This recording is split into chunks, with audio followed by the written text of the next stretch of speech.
Romel at sa ating mga tagapagsubaybay. Magandang gabi po. Senator, matagal kayong hindi pumasok eh. 6 na buwan kayong nawala sa Senado, hindi po ba? Tama po ba yon? Opo. Opo. Senator, sabihin nyo naman sa amin, bakit nga ba?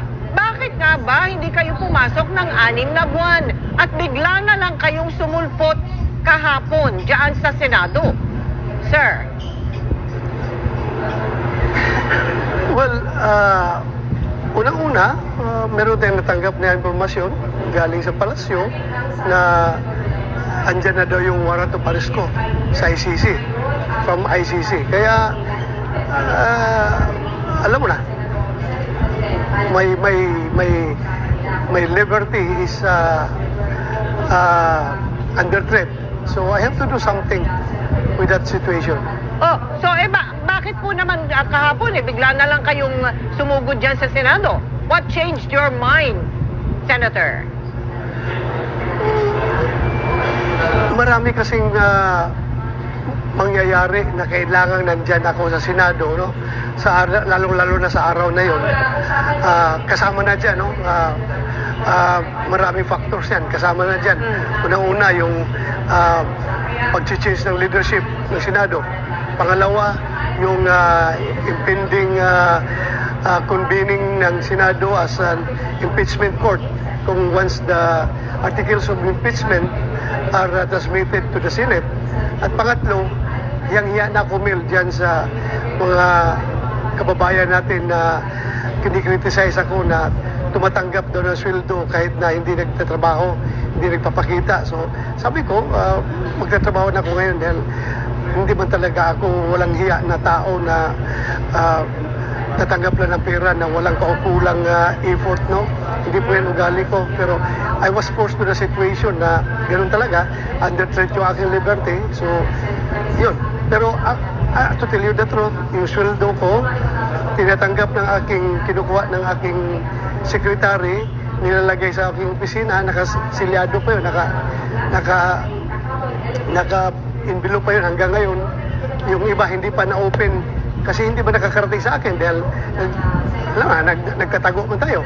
So hindi nakarating sa akin. So yung iba doon ginagamit ng aking opisina para sa mga relief operations, lahat ng mga ginagawa ng opisina, ginagastos yung sweldo ko. Pero itong mga latest mga last 2 months ata na sweldo ko, hindi na kiniklaim ng aking secretary dahil nahiya na kami. Hiyang-hiya na. Senator, ang plano nyo mananatili kayo dyan. Ano po, sa Senado, correct? Mananatili muna kayo dyan sa Senate. Hanggang kailan po ba ang plano nyo? Hanggang kailan? Pwede ba yun? Habang buhay na lang kayo mananatili dyan? Senator. Well, talaga, hindi ko talaga alam kung what comes next after this. Basta ang akin lang hinihintay ay yung Supreme Court decision sa aming pinafile ng mga petitions. May petition na po sa Supreme Court asking for, ano po ang petition, ang laman ng petition, sir? Ano ba yun, injunction o basta TRO. TRO. TRO. Basta 3 o 4 na petition na tao. 4 na petition yung pinahil nila. Hindi ko na masyado nakuha yung mga title doon. Senator. Basta isa dyan yung TRO. Yes. Senator, meron pong mga iba na nagsasabing mali yung ginawa ng Senado na kinukup kayo dyan. Hindi daw po tama. Ay, anong gagawin nun ninyo kung sakaling sabihin na hindi kayo pwede dyan? Sir. Well, they are entitled to their own opinion. Kung anong gusto nang sabihin laban sa Senado, basta yung Senado lang naman, ginagampanan na yung papel niya ng pag-maintain ng institusyon as independent at to a certain limit, pwedeng proteksyonan yung kanyang membro. So, yun lang ginagawa ng Senado. There's nothing irregular about that. Dahil nangyari na yan. May mga previous cases na nangyari. De Lima, Trillanes, sino pa bang ibang mga senador na ganong sitwasyon, Yung nga lang, hindi lang local course lang yung kanila, akin sa ICC, iba yung akin. Kung nangyari na yan, noon pa.